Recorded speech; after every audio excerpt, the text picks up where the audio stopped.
하나님 아버지,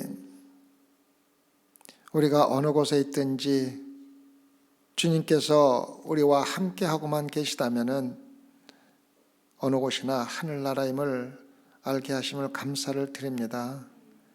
오로지 예수 그리스도의 은총을 입은 자들이니 영혼의 은총을 입은 자들만이 그렇게 느낄 수 있음을 알고 있사옵나이다.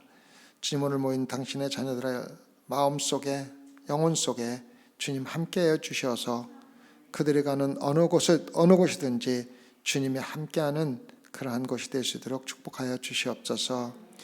오늘도 말씀을 가지고 함께 나눌 때 주님 깨닫는 영을 허락해 주시어서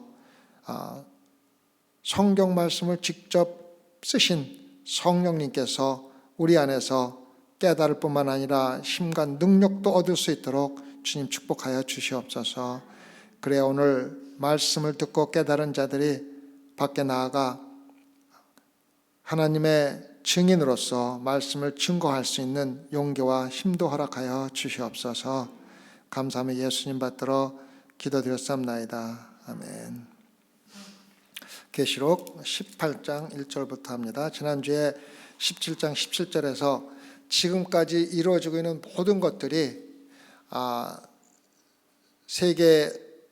세계가 통합되고 적그리스도가 생겨서 모든 나라를 다스리는 것이 저절로 이루어지는 것이 아니라 모두가 하나님의 뜻에 의해서 하나님의 계시가 이루어질 때까지, 하나님의 말씀이 이루어질 때까지, 다시 말하면 하나님의 말씀대로 모든 것이 이루어지고 있다는 것을 우리가 배웠습니다. 저도 이렇게 세상을 살아나가면서 그런 생각을 할 때가 참 많습니다. 왜 좀 악하고 못된 사람들이 그렇게 잘 되고 신실하게 살고 진실되게 살고 하나님을 의지하며 사는 사람들이 어려움을 당하는가를 생각할 적에 모든 것이 하나님께서 계획하여 이루어지는 것이며 하나님의 말씀이 이루어질 때까지 일시적인 것이기 때문에 우리가 걱정할 필요가 없다는 것을 느낄 때가 참 많이 있습니다. 그래서 지금 요한계시록에서 이루어지고 있는 모든 것들이나 또 앞으로 이루어질 우리 삶 속에서 이루어지거나 이루어질 모든 일들은 하나님께서 주관하시는 것이며 하나님의 뜻에 따라 일시적으로 이루어진 것임을 잘 알고 어렵고 힘들 때 실망하지 말고 용기와 힘을 가지고 신앙생활 하시기를 부탁을 드리겠습니다. 일 후에 다른 천사가 하늘에서 내려오는 것을 보니 큰 권세를 가졌는데 그 영광으로 땅이 환하여지더라. 힘센 음성으로 외쳐 가로되 무너졌도다 무너졌도다 큰 성 바벨론이여, 귀신의 처소와 각종 더러운 영에 모이는 곳과 각종 더럽고 가증한 새에 모이는 곳이 되었도다. 그 음행의 진노의 포도주를 인하여 만국이 무너졌으며 또 땅의 왕들이 그로 더불어 음행하였으며 땅의 상고들도 그 사치의 세력을 인하여 치부하였도다 하더라. 1절에 보면은 또 다른 천사가 하늘에서 내려오는 것을 보는데 그 천사에 대해서 설명을 해주고 있습니다. 큰 권세를 가졌고 영광으로 땅이 환하여지며 힘센 음성으로 외쳐 불렀다고 얘기하고 있습니다. 성경은 실질적으로 천사를 찬양하거나 천사의 능력을 나타내기 위해서 쓰여진 책이 아님에도 불구하고 이렇게 천사에 대해서 굉장히 큰 음성을, 권세를 가졌고 영광 가운데 내려올 적에 땅이 환하여졌으며 큰 음성으로 외쳐 가른 이유를 그렇게 설명한 이유가 있습니다. 지금 이 천사가 선언하고자 하는 바벨론의 멸망이 하나님의 권세 아래서 이루어지는 것이며 하나님의 영광 가운데 이루어지는 것이며 모든 사람들이 반드시 알아야 된다는 것을 알려주기 위해서 그 말씀을 전하는 천사에 대해서 대단히 권위가 있고 또 하나님의 영광, 하나님의 보낸 영광 가운데 있으며 큰 음성으로 하기 때문에 듣지 못하고 알아듣지 못하는 사람이 없다는 것을 우리에게 분명히 이야기해 주고 있는 것입니다. 그래서 앞으로 이 천사가 선언할 모든 것들은 하나님의 권세 하에서 있는 것이며 또 권세가 반드시 이루어질 것이라는 것 갖다가 나타내주고 있는 것입니다. 우리가 나라와 나라 가운데 국교를 맺고 사절단을 보낼 적에 그 사절단의 그 직분이 얼마나 높으냐에 따라서 그 나라와 나라 사이에 이루어지는 계약이나 관계가 중요성을 결정해 줄 수가 있습니다. 하찮은 직원이 가서 그쪽에 있는 하찮은 직원을 만나면은 그들이 이야기하고 다루는 안건이 그렇게 중요하지 않다는 것을 우리가 쉽게 깨달을 수가 있습니다. 또한 무슨 장관급이 가서 미국 장관이 가서 한국에 가서 장관하고 만나서 이야기하는 것은 그 이야기하고 상의하는 그 안건이 중요성을 이야기해주고 있는 것입니다. 그래서 지금 여기서 천사가 내려와서 그 천사를 서술하고 있는 모든 것들이 엄청나게 권세가 있고 또 영광 가운데 나오고 큰 음성으로 전하는 것을 볼 적에 지금 선포하고자 하는 말씀이 대단히 중요한 것이며 그 중요한 선포가 무엇이냐면 바벨론이 망한다는 것입니다. 이 세상에서 모든 권세를 가지고 도저히 망할 수 없을 것 같이 보이고 모든 권력을 가지고 또 그 밑에다가 모든 종교가 하나로 통합돼서 그들의 세상 사람들의 권위하에 종교가 들어가고 또 모든 세상 사람들이 그들을 따르는 이 가운데서 도저히 망할 것 같지 않은 바벨론이 망한다고 선포하는 것은 어쩌면은 어리석은 짓일지도 모른다고 사람들이 생각했을 것입니다. 그렇게 큰 나라가 저렇게 망력과 권력을 가진 나라가 망한다니 이건 말도 안 된다고 이야기하는데 그것은 반드시 이루어진다는 것을 천사가 어떠한 권위와 어떠한 권세와 어떠한 영광을 가지고 내려와서 선포하느냐로서 우리에게 알려주는 것입니다. 그래서 우리는 이 천사가 선포하는 것을 반드시 들어야 한다는 것을 우리에게 암시해주고 있다는 것을 마음속에 새겨두어야 합니다. 근데 무너졌다 큰 성 바벨론이요. 큰 성 바벨론이요. 바벨론 그 큰 성 도저히 망할 수 없는 성이 망한다고 이야기를 합니다. 계시록 14장 8절에 보면은 똑같은 말이 나옵니다. 계시록 14장 8절 또 다른 천사 곧 둘째가 그 뒤를 따라 말하되 무너졌도다 큰 성 바벨론이여 모든 나라를 그 음행으로 인하여 진내 포도주를 먹이던 자도다 하더라. 똑같은 말씀이 나옵니다. 또 다른 천사 곧 둘째가 그 뒤를 따라 말하되 무너졌도다 큰 성 바벨론이요. 바벨론이 무너졌다는 걸 선포하고 있습니다. 구약에서도 여러 군데 바벨론이 망하는 것을 선포하고 있습니다. 실질적으로 그 당시에 다스리던 엄청난 권력을 가지고 있던 바벨론이 망하는 것을 통해서 계시록에서 나오는 세상 사람들이 함께 모여서 만드는 엄청난 바벨론이 망한다는 것을 우리에게 계시해 주고 있습니다. 이사야서 13장 19절부터 22절을 함께 볼까요?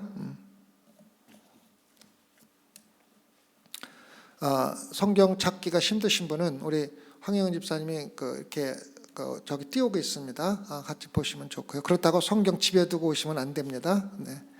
이사야서 13장 19절부터 22절입니다.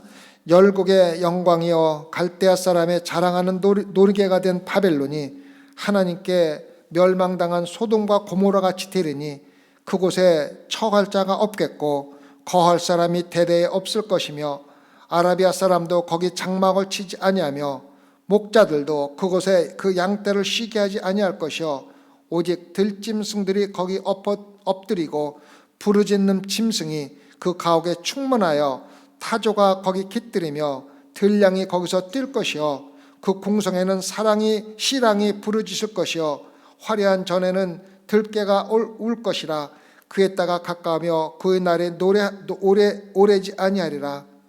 그리고 예레미야서 30장 39절과 40절에도 똑같은 말씀이 나옵니다. 예레미야서 50장 39절부터 40절에도 똑같은 말씀이 나옵니다. 그러므로 사막의 들짐승이 시랑과 함께 거기 거하겠고 타조도 그 중에 깃들일 것이요 영영이 거민이 없으며 대대에 거할 자가 없으리라. 나 여호와가 말하노라. 나 하나님이 소돔과 고모라와 그 이웃 성읍들을 무너지게 한 것 같이 거기 거하는 사람이 없게 하며 그 중에 우거하는 아무 인자가 없게 하리라. 둘 다 예레미야도 그렇고 이사야도 그렇고 언젠가 바벨론이 멸망할 것이며 사람들이 도저히 멸망할 것이라고 상상하지도 않았던 막강한 권력을 가진 바벨론이 멸망하는 것을 이미 예언을 해줬습니다. 근데 거기에 뭐가 있다고 그럽니까? 귀신의 처소와 각종 더러운 영이 모이는 곳과 각종 더럽고 가증한 새에 모이는 곳이 되었다고 얘기하고 있습니다. 이것은 이사야서 34장 8절에서 15절에 보면 똑같은 예언이 나옵니다. 이사야서 34장 8절에서 15절을 같이 보실까요? 이것은 여호수아의 보수할 날이여 시온의 송사를 위하여 신원하실 해라.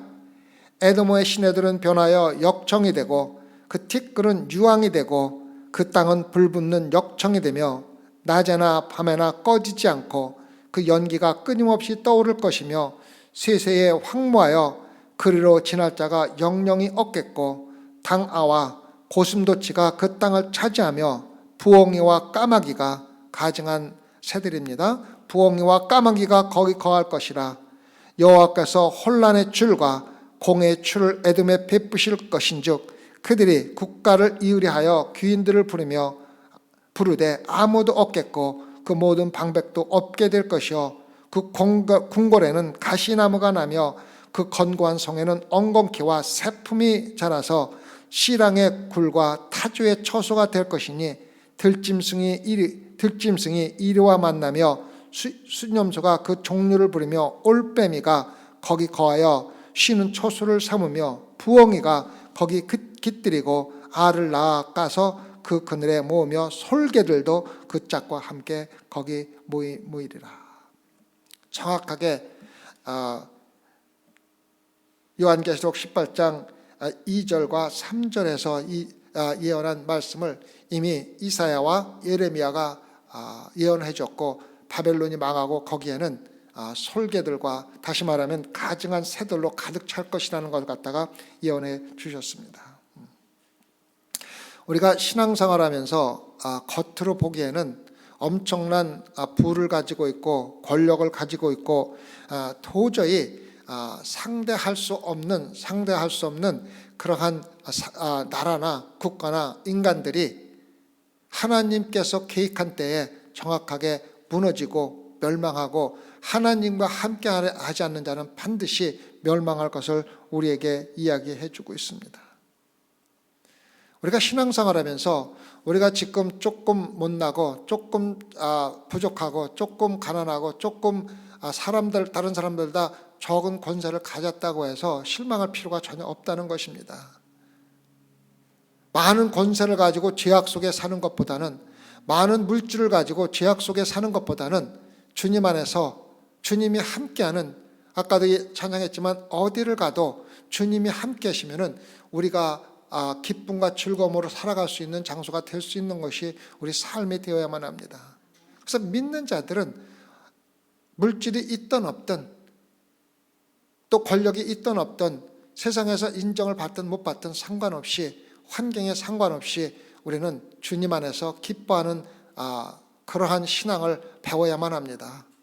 맨날 신앙생활 하면서 주위 환경에 집에다 갖고 일이 좀 잘 될 때는 기뻐하고 좋아하다가 조금 어렵고 힘들면은 모든 걸 절망하는 삶 살지 말고 어느 때나 예수 그리스도와 함께하면 천국이라는 그러한 굳건한 믿음 가운데서 말씀 가운데 어저께도 말씀드렸지만 우리가 어렵고 힘들 때 돌아가야 될 곳은 성경 말씀입니다. 성경을 피면은 그 안에 예수 그리스도를 나타내는 말씀, 격려의 말씀과 우리의 말씀이 가득 차 있는데도 불구하고 우리가 어렵고 힘든 상황에서 성경 말씀으로 돌아가기보다는 세상적인 것을 인해서 위로를 받고 치료를 받고 또 권력을 받으려고 위로를 받고 또 격려를 받으려고 하는 것은 신앙인의 모습이 아니라는 것을 우리에게 이야기해 주고 있습니다. 우리 신앙생활은 하다가 실패하면 다시 돌아올 수 있는 그러한 것이 아닙니다. 우리 신앙생활은 처음부터 똑바로 잘하지 않으면 실패하면 지옥에 가는 겁니다. 끝나는 겁니다. 그래서 우리가 아예 하다가 잘못되면 다시 이렇게 해보겠지 하는 생각을 가지고 신앙생활하면 절대 안 됩니다. 다른 모든 것들은 실패하면 다시 일어설 수 있고, 사업에도 실패하면 일어설 수 있고, 대학교도 떨어지면 다시 또 시험을 칠 수가 있고, 또 뭐 결혼에 실패하면 다시 또 결혼을 할 수도 있고, 다른 많은 것들이 있지만은 신앙생활은 실패하면은 지옥에 가는 겁니다.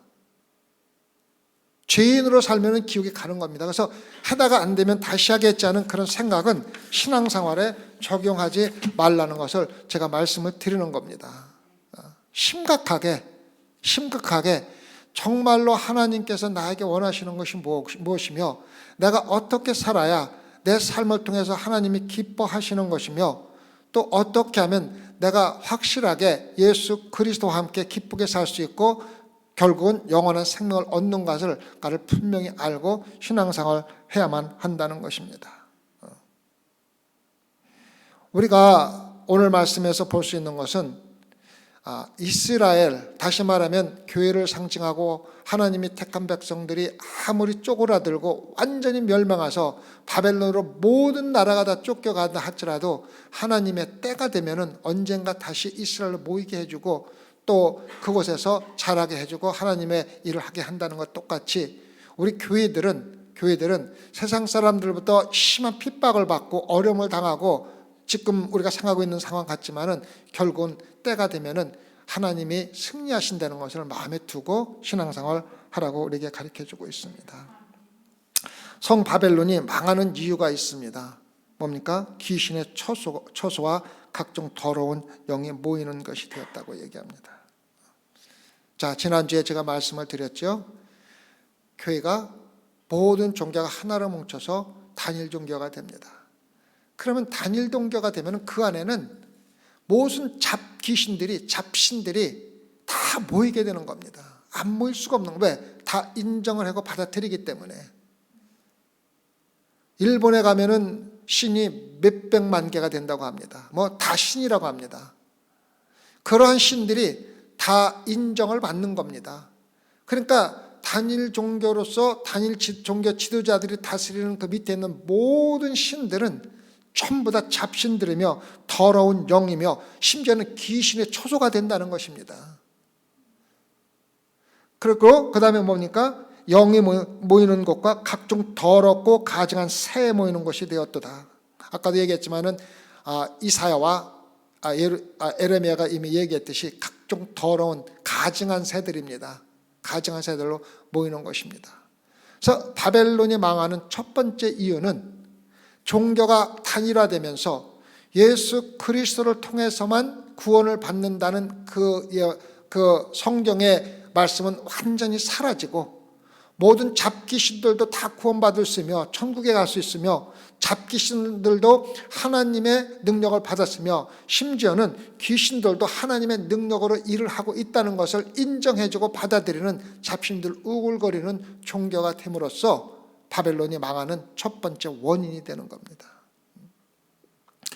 우리가 신앙생활하면서 양보하지 못할 것이 있고 양보할 것이 있습니다.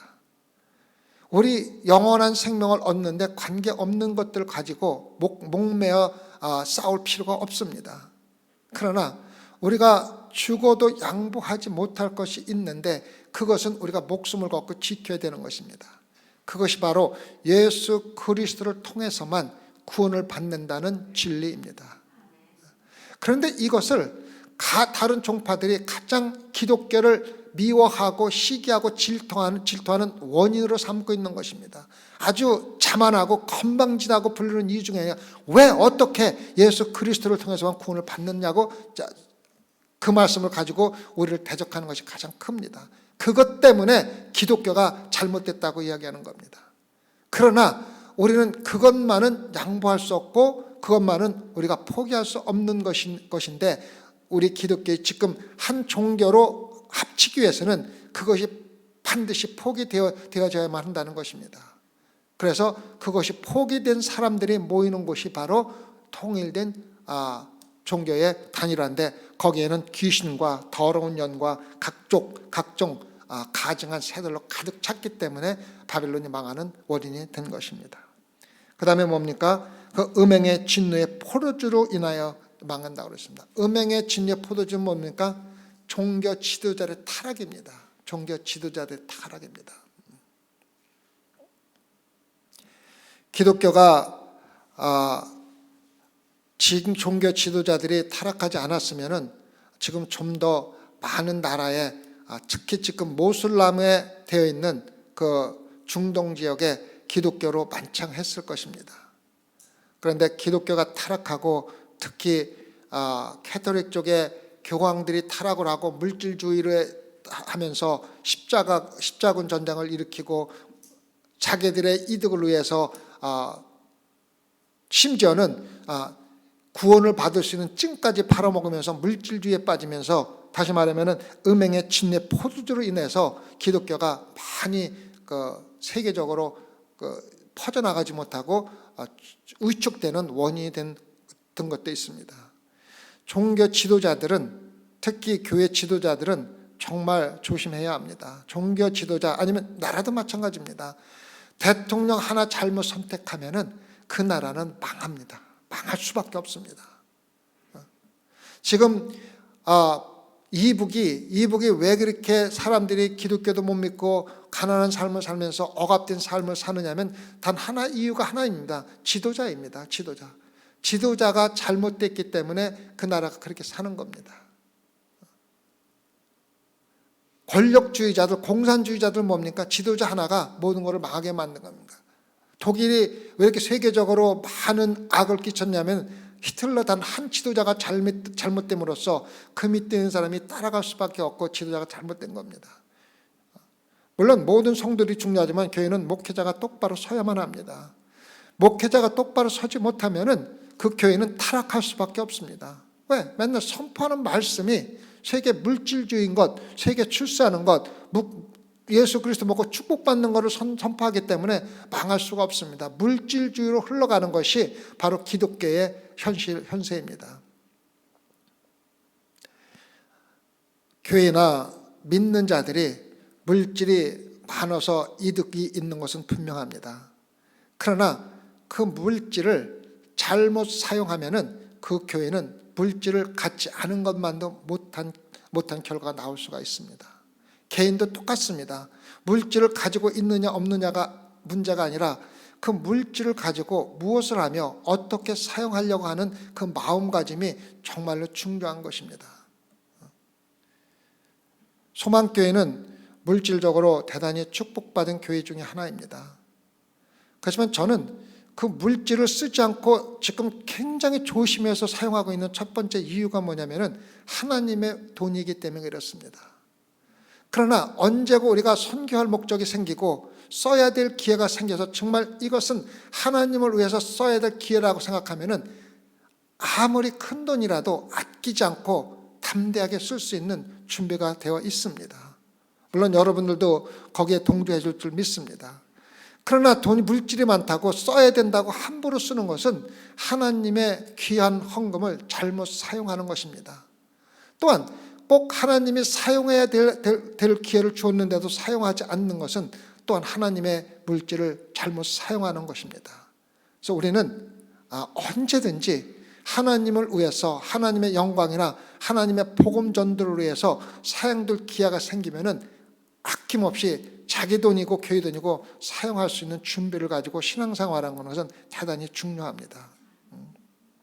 제가 어쩌게도 말씀을 드렸지만은 저는 매일 새벽마다 기도하는 것이 소망교회가 좀 더 전도를 많이 하고 다른 나라나 어느 곳에 가서라도 선교할 수 있는 기회를 달라고 기도를 엄청 많이 합니다. 그리고 그 선교를 하면서 많은 돈이 필요할 우리가 가지고 있는 돈을 정말로 귀하게 쓸 수 있는 기회를 달라고 그것이 뭐 교회 돈이든 제 개인적인 돈이든 상관없이 정말 선교하는데 귀하게 쓰게 해달라고 기도를 많이 합니다. 정말 많이 합니다. 근데 수요일 날 김승환 목사님이 저한테 전화를 해가지고 아프리카 5개국에서 선교를 하는데 정말로 크게 선교를 하시는 선교 비전인가 뭐 하여튼 그러한 단체에서 하는데 거기에 그 선교 TV를 하면서 많은 뭐 콩고라든가 루안다라든가 전부 그 아프리카 국가에다가 신학교도 세우고 병원도 세우고 또 대학교, 기독교 대학도 세우고 기독교 고등학교, 국민학교 또 고아원을 계속하면서 하는 선교사님이 미국에 오셨는데 달라스에 와서 붕이도 가고 집회를 하는데 소망교회에서 하겠다 그러면은 그 목사님한테 12월 12일 날 자리가 비어 있으니까 하게 해달라고 연락이 왔습니다. 그래서 또 다행히 그분이 12월 그 주에 캔사스시티에 있는 신학대학에 아프리카에서 많은 신학생들을 데리고 와서 그쪽에 입학을 시키러 캔사스에 오는데 외치다가 캔사스에 있으니까 오라고 설득을 했더니 그렇게 하겠다고 말씀하셨답니다. 근데 그분은 생각에 이제 같은 캔사스니까 뭐 20-30분 운전하면 갈 수 있는 대로 생각을 했는데 저한테 묻더라고요. 캔사스시티에서 위치다까지 몇 시간 걸리냐고 해서 3시간 반 걸린다 그랬더니 좀 멀구나 하는 생각을 하시는 것 같아서 뭐 비행기 타고 오셔도 좋고 차로 운전하기 좋고 저희 교회에서 뭐 충분히 보조해드리겠다고 말씀을 드렸습니다. 그 말은 뭐냐면은 앞으로 소망교회가 우리가 선교를 하고 싶다고 해서 뭐 아무 데나 가서 막 선교할 수 있는 건 아니지 않습니까? 우리가 선교를 하면서 선교사를 도와줄 적에 워런 웨어스비 목사님이 조언을 하는 게 뭐냐면 단일 언의에 소속되지 않고 개인적으로 가서 선교하시는 분을 도울 적에 조심하라는 경고를 많이 해줍니다. 왜? 그분 우리가 개인적으로 하시는 분도 보조를 해야 되지만은 그분들이 선교를 하실 적에 어떠한 근거가 없다는 것입니다. 그래서 그 사람을 도와주실 적에 정말로 그것이 개인적으로 사용되지 아니하고 그것이 정말로 선교로 사용됐는가에는 증거를 할 수 없기 때문에 무디 교회에서는 개인적인 선교사에 대한 보조를 안 한다고 합니다. 반드시 어떠한 근거가 있고 어때 소속이 돼 갖고 내 교회에서 선교하는 모든 것들이 100% 선교에 사용되는 보장이 없으면은 선교를 안 하는 교회가 무디 교회라고 한번 설교에서 말씀하시더라고요.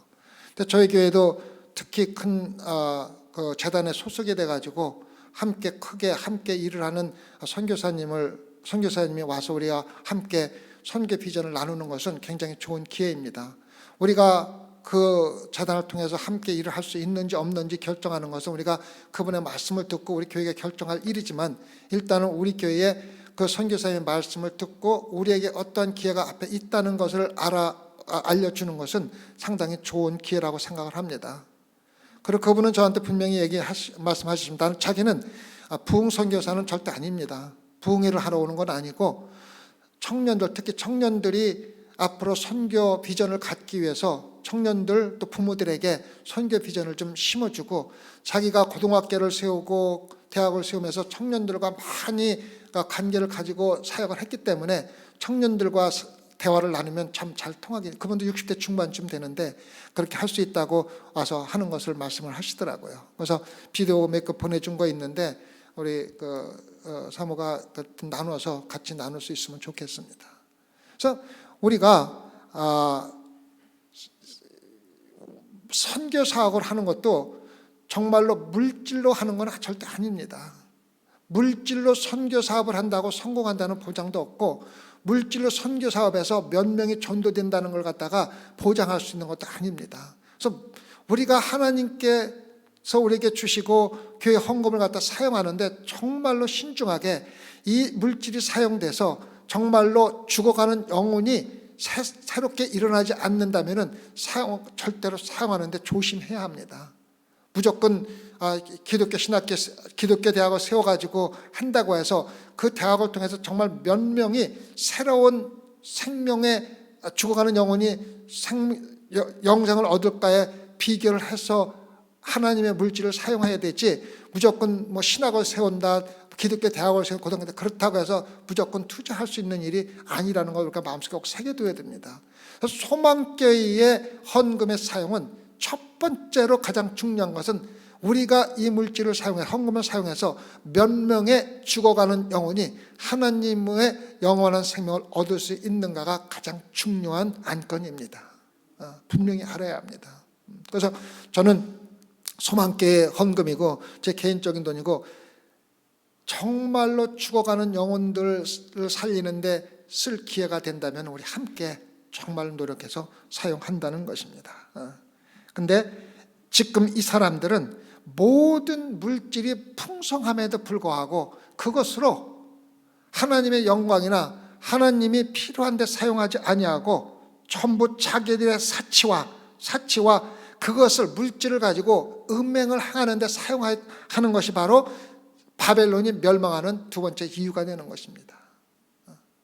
교회고 개인이고 우리에게 주어진 물질과 권력과 또한 모든 지식과 모든 것을 잘못 사용하면은 없는 것만도 못하고 도리어 우리가 지옥에 가는 원인이 될 수 있다는 것을 우리에게 잘 알아야만 합니다. 요즘 교회가 똑같습니다. 여러분, 저와 여러분 우리 한번 솔직하게 대답해 봅시다. 우리 교회에 새신자가 왔습니다. 새신자가 왔는데 그 사람이 돈도 많고 학식도 많고 믿음도 좋습니다. 좋죠, 그죠? 얼마나 기대가 큽니까? 저 사람이 우리 교회에 오면은 엄청나게 큰 일도 하고 또 많은 물질적인 헌금도 하고 또 그 사람이 가진 학력과 지식과 권력을 이용해서 교회가 참 이득을 많이 볼 거다. 즉시로 우리는 그것을 느끼게 됩니다. 그 느끼는 자체가 우상 숭배라는 것입니다. 왜 그렇게 느끼야만 합니까? 반대로 조금 가난해 보이고 좀 없어 보이고 좀 못 배운 사람 같이 보이는데 믿음이 참 좋은 사람이 왔다. 믿음이 좋은 사람이 와서 좋긴 하지만은 그래도 돈 많고 권력 있고 능력 있고 물질 많은 사람보다는 기대가 적은 것은 여러분 제가 똑같이 느끼는 거 아닙니까? 그렇게 느끼는 것 자체가 물질주의의 신앙생활을 하고 있다는 증거라는 것입니다. 왜 가난하고 못 배우고 없는데 믿음 좋은 사람이 왔는데 더 큰 기대를 하지 않을 수가 있습니까? 물론 우리가 물질을 가지고 권력을 가지고 지식을 가지고 오는 것을 반대하고 그 사람들을 정죄하는 게 아니라 그 사람들과 가난한 사람을 똑같이 대접하지 못하는 여러분과 저의 모습을 비난하는 겁니다. 물질이 많고 권력이 있고 학식이 있는 사람들은 그 가운데 믿음이 좋다면 그것을 가지고 하나님께 영광 돌릴 수가 있습니다. 그러나 못 배우고 없고 가난한 자가 믿음이 좋다면 그것을 통해서 더 크게 하나님의 영광을 나타낼 수 있는 기회는 얼마든지 있다는 것입니다. 예를 들어서 못 배우고 가난하고 무식한 사람이 참 좋은 믿음을 가지고 왔는데 우리가 보면은 맨날 기쁘고 즐겁게 살아. 내가 볼 적에는 물질이 없고 가난하고 무식하기 때문에 슬퍼하고 비난하고 그렇게 살아야 될 사람이 항상 기쁘고 즐겁게 살아. 누가 봐도 저 사람은 기쁘고 즐거워. 그러면 그 원인이 뭐냐? 예수 그리스도를 믿는 믿음에 있다. 그것보다 더 크게 하나님의 영광을 돌릴 수 있는 게 세상에 무엇이 있습니까? 한번 생각해 보세요. 그래서 여러분과 제가 교회에 가난한 자가 오든 부유한 자가 오든 믿음만 있다면 똑같이 생각을 하고 똑같이 취급을 해야 되는데 그렇게 못하는 것이 바로 우리들의 물질주의에 얽매여 있는 본성을 나타내고 있다는 것입니다. 오늘 새벽에 모인 성도들은 우리 교회에 누가 오더라도 물질이나 그 사람의 모습이나 학문이나 무슨 다른 권력이나 그런 것을 넘어서서 온전하게 저 사람이 얼마나 하나님 안에서 기쁘고 즐겁게 살아가며 또 얼마나 큰 믿음을 가지고 있는가, 믿음과 또 하나님 안에서 기쁨과 즐거움을 사는 모습 하나만 가지고 그 사람을 평가해야 되지 세상적인 것을 가지고 평가해서는 안 된다는 것을 마음속에 새겨두시기 바랍니다. 특별히 물질적인 것. 나는 돈에 욕심이 없기 때문에 나는 그렇게 사치하는 것도 아니고 물질에 욕심 없어 하지만은 보는 눈 그 자체가 우리를 물질주의에 취했다는 것을 정죄해 주겠다는 걸 우리가 마음속에 새겨두시기 바랍니다. 그래서 상하는 또 다른 하나가 영적인 타락과 또 더불어서 물질을 가지고 음행하며 그걸 가지고 치부하고 물질적인 세력을 가지고 세상에서 치부하는 데 사용하였다는 것입니다. 물질을 가지고 있고 없고가 중요하지 않다고 제가 말씀드렸습니다. 어떻게 사용하느냐, 어떻게 물질을 가지고 내가 물질이 있든 없든 똑같이 겸손한 마음을 살아갈 수가 있느냐. 물질을 가지고 자만하다면 차라리 물질 없는 것만도 못하다는 그러한 신앙생활을 하지 말라는 겁니다. 교회도 마찬가지고. 그래서 여러분과 제가 물질을 가지고 나 자신을 치부하기보다는 예수 그리스도의 사역을 위해서, 예수 그리스도의 영광을 위해서, 죽어가는 영혼들을 위해서 사용할 수만 있다면 우리가 가지고 있는 물질과 권력과 모든 영광들은 참 귀하게 하나님께서 사용할 수 있는 것입니다. 그것이 바로 멸망하는 원인이 되는 것입니다. 4절에 보면 또 내가 들으니 하늘로서 다른 음성이 나서 가로되 내 백성아 거기서 나와 그의 죄에 참여하지 말고 그의 받을 재앙들을 받지 말라 이야기하고 있습니다. 우리가 하나님께서 그렇게 타락하는 바벨론이 멸망하는 모습을 보고 우리에게 권고하는 것은 거기서 빠져나오라는 것입니다. 빠져나오라는 것입니다. 그 빠져나오는 것이 무엇인지 우리가 알아야 됩니다. 우선 바벨론이 멸망하는 이유가 죄입니다. 죄.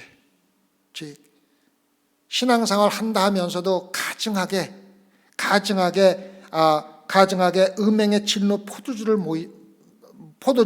마시고 또 가지고 있는 것으로 자기를 치부하는 그런 상황에서 빠져나오라는 것입니다.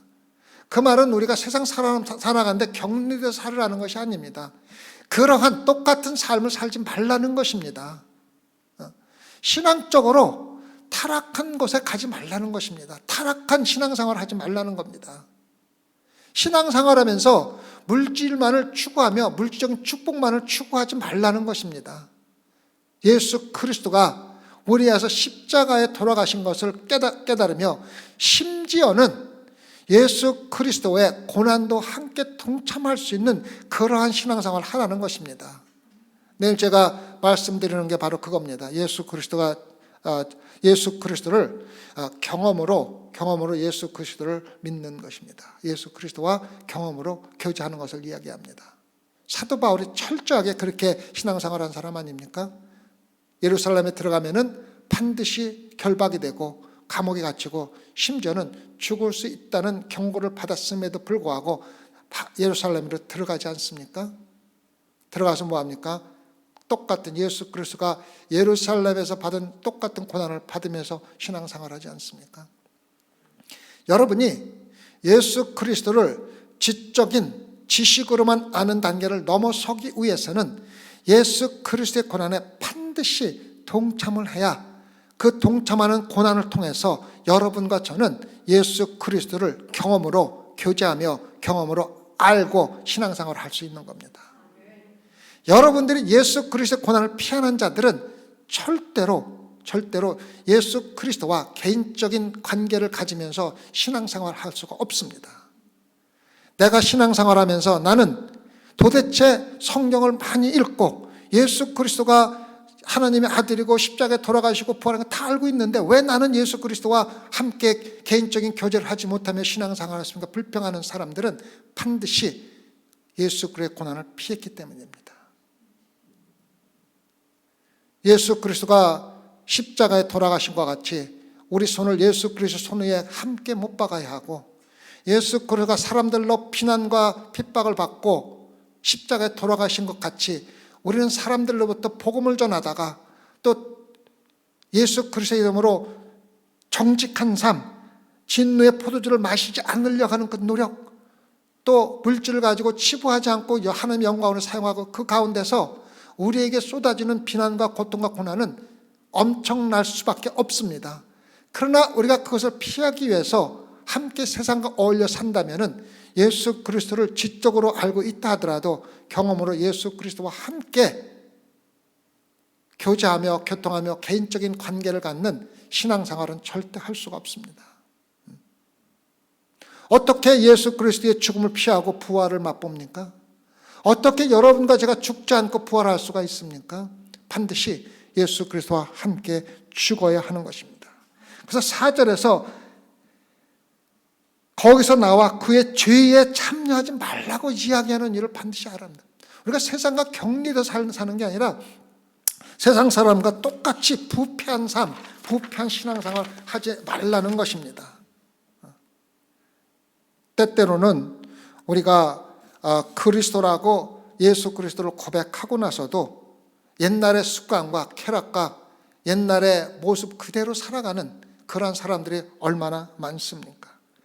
우리 히브리서 13장 13절을 함께 볼까요? 히브리서 13장 13절.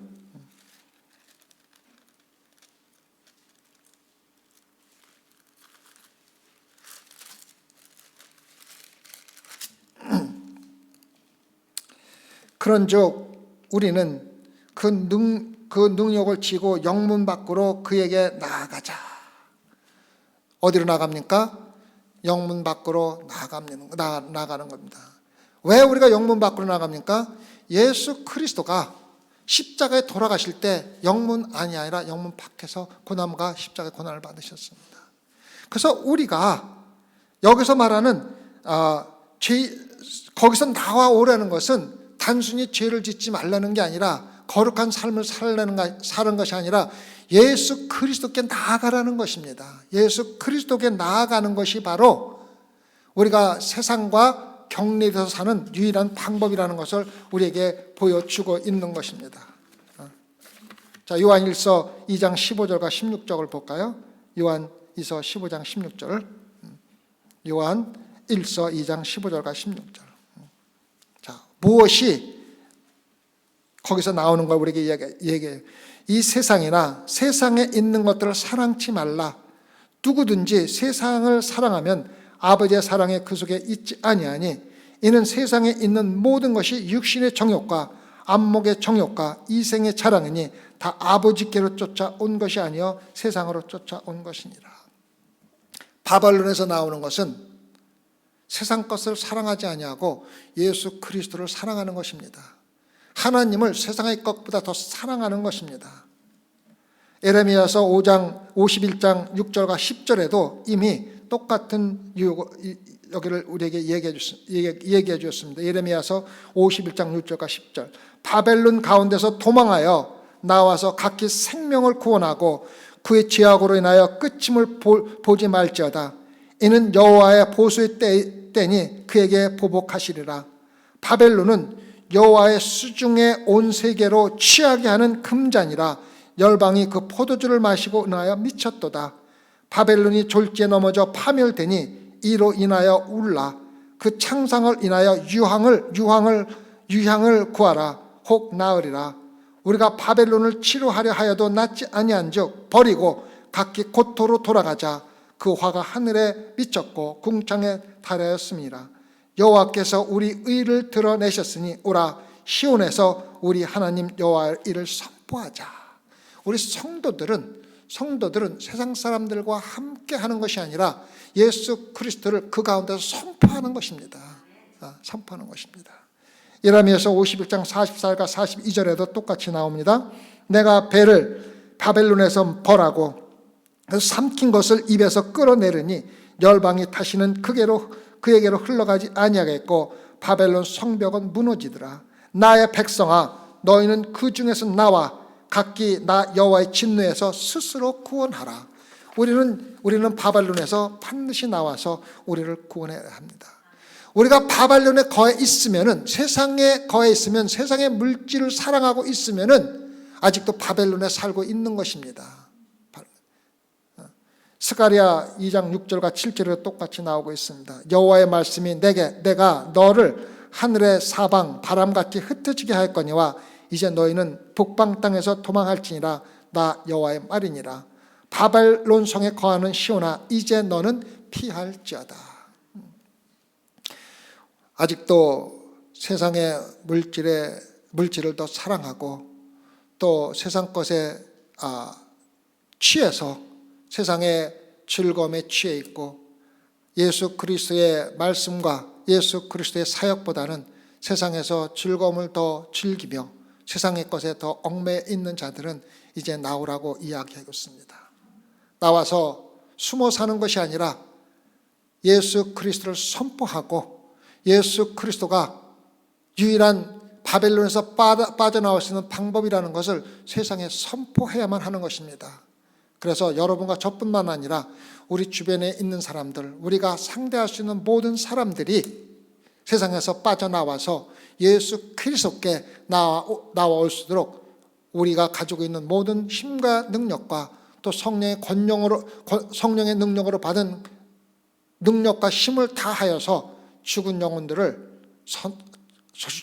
영혼들에게 우리의 믿음을 증거하는데 조금 더 시간을 아끼지 않도록 우리 함께 노력하시겠습니다. 기도하십시다. 하나님, 우리에게 주어진 삶은 길지 않습니다. 오늘도 대단한 권력을 가지고 영광 중에 나타난 천사가 우리에게 선포하기를 이 세상의 권력과 또한 모든 타락한 종교들은 망할 수밖에 없다고 우리에게 선포해주고 있습니다. 그리고 우리는 그 가운데 빠져나와서 예수 그리스도를 선포하고 예수 그리스도에게 나아오라고 가르쳐주고 있습니다. 주님, 오늘 함께 모인 소망교회 성도들 단 한 명도 빠짐없이 바벨론 세상에 거하지 아니하고 하나님의 사랑으로 하나님의 귀한 말씀을 선포할 수 있는 성령의 역사가 있게 허락하여 주시옵소서. 감사하며 예수님 받들어 기도드렸사옵나이다.